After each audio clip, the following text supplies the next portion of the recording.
रे माझा मितवा मालिकेच्या येणाऱ्या भागामध्ये आपण पाहत आहोत की ईश्वरी आजीला म्हणते की तुम्ही नाचून म्हणून नाही परंतु एक माणूस म्हणून माझं कौतुक केलं, भरभरून कौतुक केलं, खरंच त्याबद्दल तुमचे खूप खूप आभार.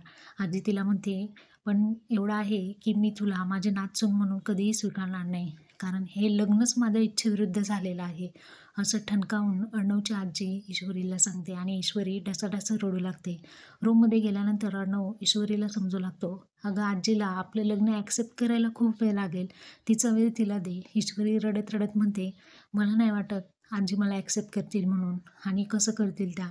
इकडे कोजागिरी पौर्णिमेनिमित्त ईश्वरीच्या दुधात जे काही ड्रॉप टाकलेले असतात ते दूध राकेश पिल्यामुळे त्याला झोप लागलेली असते आणि आता तो उठलेला असतो आणि म्हणतो, मी इतका वेळ कसं काय झोपलो. अर्णवसोबत ती ईश्वरी मागे पुढे करते, त्याच्यासोबत असते, हे मी आता पाहू शकणार नाही, हे खूप झालं असं तो म्हणतो.